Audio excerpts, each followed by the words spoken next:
第9章、いよいよ気圧星へ。僕たちの乗った円盤の外側が強烈に輝き始めた。およそ500メートルくらい前方に貨物船の光が見えてきた。乗組員たちの顔を注意して見ていてごらん。アミはスクリーンを指さしていった。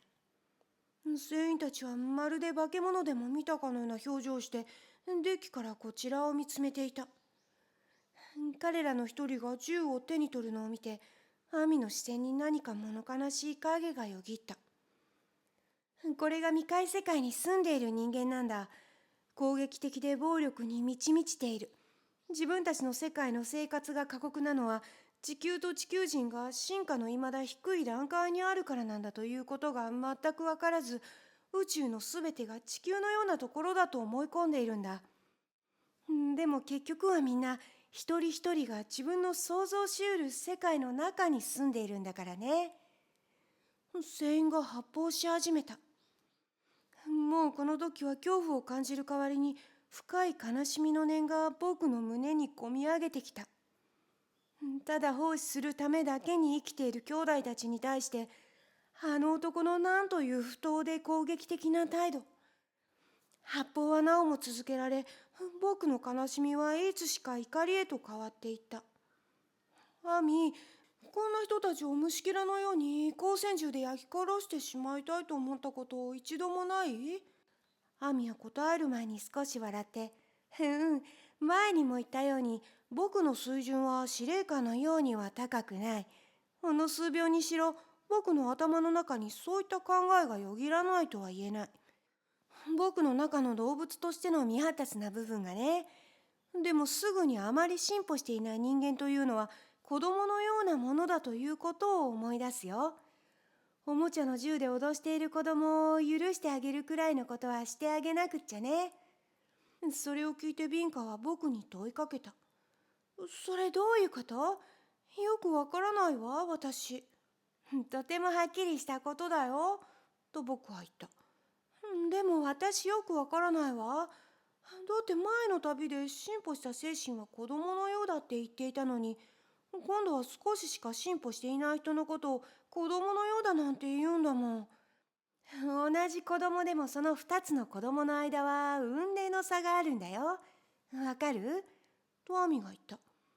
全然。賢者はあまり喋らない。粗暴な人もあまり喋らない。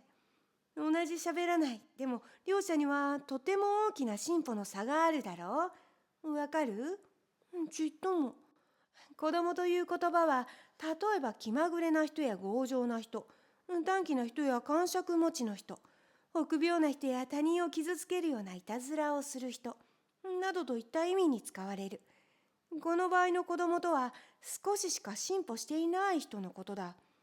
そして同じ言葉が今度は善良な人、繊細な人、善意を持った人といった意味にも使われる。長い進歩や進化の結果、魂はそうした子供のように純粋になっていくんだよ。はあ、今はっきりわかったわ、とビンカは言った。君たちの本は後者の人のために書かれている。精神的な真実はこのとても健康的な子供の感覚を通してのみ捉えられるんだ。この精神を持っていない人、つまり大人は因習的な考えやみんなに受け入れられたことやその時々に支配的な理論や流行や習慣にそれらが一致していないというだけの理由でいとも簡単に拒絶してしまうんだ。こうして本に込められている重大なメッセージの本質など全く理解せずに終わってしまうんだよ。ビンカも僕も全くちんぷんかんぷんといった顔つきでお互いを見合った。一体何が言いたいの？と僕は聞いた。もっと先になったらわかることだよ。じゃあ、これからキアへ行こう。キアへ。窓の外にいつもの白い霧が現れた。アミは椅子の後ろ側にある戸棚の方へ何か手引き書のようなものを探しに行った。そしてスローモーションカメラで映したようなとてもゆっくりとした不思議な跳躍をした。僕はびっくりして聞いた。それ一体どうやってやるの？それって何が？アミはとぼけたように言った。その跳躍だよ。まるで宙に浮いてるような、前にも一度海岸でやったようなやつさ。ああ、よく見てて。アミは目を閉じて意識を集中した。ゆっくりと椅子の上を浮上し始めた。上に上がった時、突然目を開け、僕たちにウインクした。その途端、ズシンと椅子の上に落ちた。力と冗談は両立できないんだ。と言いながらアミは体を起こした。どうやってやるのそれ。ねえ。ビンカは夢中になって聞いた。これどうやって説明したらいいのかな。やり遂げたいって熱望するんだよ。できるんだって実感することだよ。欲することは一つの愛の形だし、愛は宇宙の最大の力だからね。その上信じる人には山でも動かせる。誰でもそんな力を持っているんだ。その力でね、見ててごらん。椅子から立ち上がるとアミは窓の近くまで行き、こっちを見て弾みをつけた。ゆっくりと空中を浮かび始め、そのまま僕たちのそばまで来た。すごい、信じられないわ。ねえ、教えて、お願い。とビンカはアミの腕を取った。彼は笑って、とても優しいんだよ。意欲は力だ。よくすればどんなことでもできるんだ。早速二人で挑戦してみた。でもほんのちょっと跳ね上がることしかできなかったので、二人で大笑いしてしまった。アミ、僕は以前海岸で君と一緒に飛ぶことができたっていうのに、今全く不可能だよ。どうしてなの？あの夜は手を握りながらやったろ。僕が君にエネルギーを送ってあげたんだよ。エネルギー？でもどうやったら人から人へとエネルギーを送れるの？もっと先になったらいずれは君たちも学校で習うようになるよ。文明世界でやっているのと同じようにね。でもその前にまず野獣のような殺し合いをどうしてもやめなくっちゃならない。今のところ差し当たって一番重要なことは平和を手に入れることだ。でもその前に公正と統一を実現できない限り平和は手に入らない。富んだ国と貧しい国がある間は平和はありえない。たった一つでも国境がある間は、そして宗教に違いがある間は平和にはならない。権力を手に入れるために働き、苦しんでいる人や困っている人に対して何もしないのは、土台となる基礎を築かずに建物を建てるようなものだ。そしてもしいつかそれらが皆解決した後には、僕の敬愛する友人、クスがするようなこともできるようになるんだよ。クスって誰？とっても愉快な僕の友達さ。信じられないようなことがたくさんできるんだ。どんな？じゃあ、ちょっと彼を呼んでみようか。知り合っておくのも悪くないからね。でもどうやって？ラジオで？それとも電話で？いや、マインドを通して呼んでみよう。その方がずっと早い。おいで、床に三角形になって座ろう。ビンカはここ。ペドリートはここだ。そう。じゃあ今から3人で彼に意識を集中しよう。目を閉じて。クスのことを頭に浮かべ、彼にここに来るように言おう。僕たちはアーミの言う通りにした。そして少ししてからアーミは僕たちによく注意して見ているようにと言った。白い霧が僕たちの前に立ち込めてきて渦を巻き始め、その後それは人の形へと変わっていった。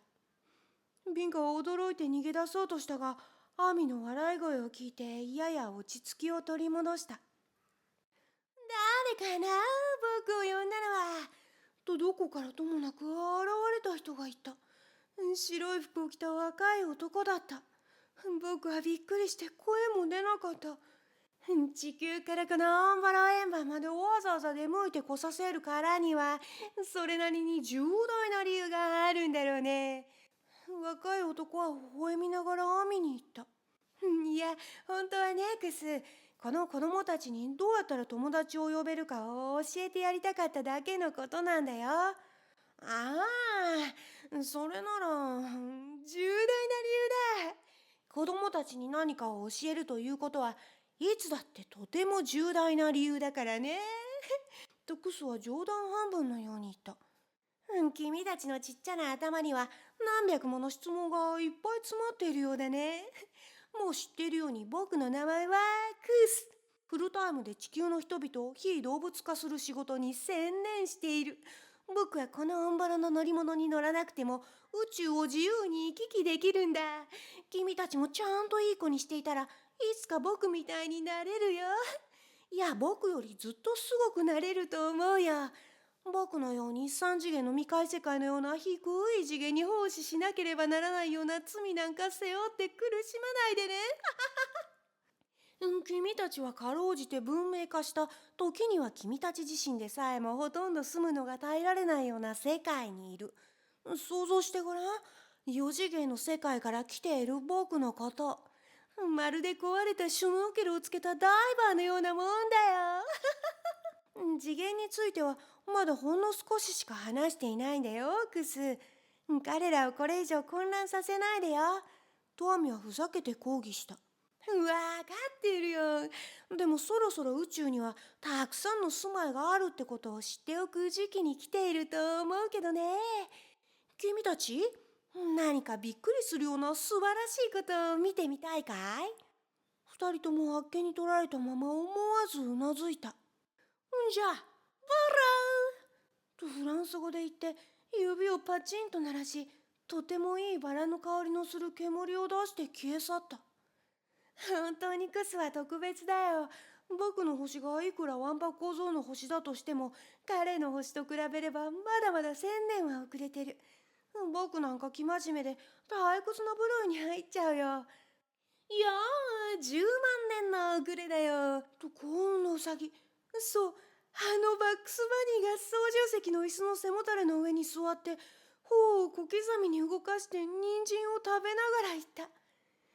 そして最後にこう付け足した。もし君が真面目で退屈なら、真面目で退屈。それだけのことだよ。僕はもう行くよ。チャオと言ってバニーは人参を僕たちの方に投げて消え失せた。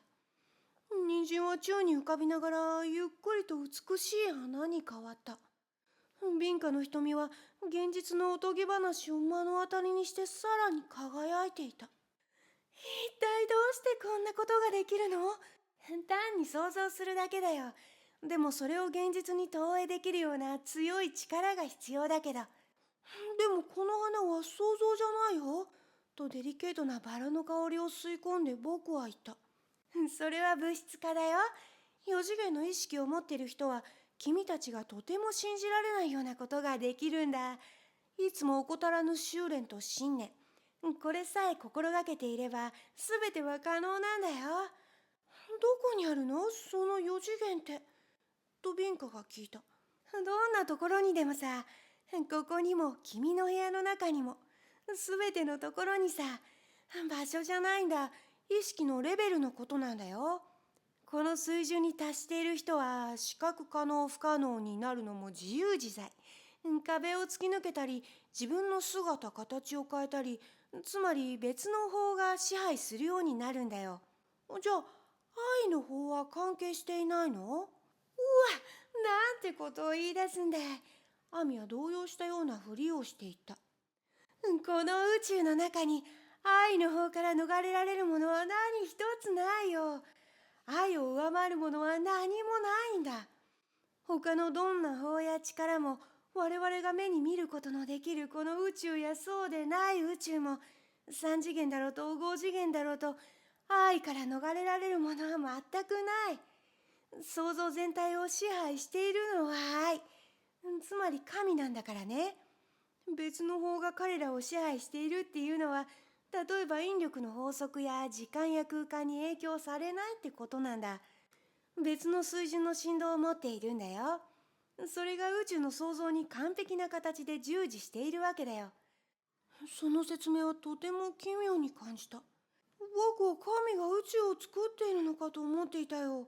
そうだよ。でも彼の創造物、つまり我々を通して神は宇宙を作っているんだ。神が設計し、我々が遂行するんだ。もし神がすべてやってしまったとしたら、ずいぶん退屈な話だよ。さあ、いよいよ着いたよ。キアへようこそ。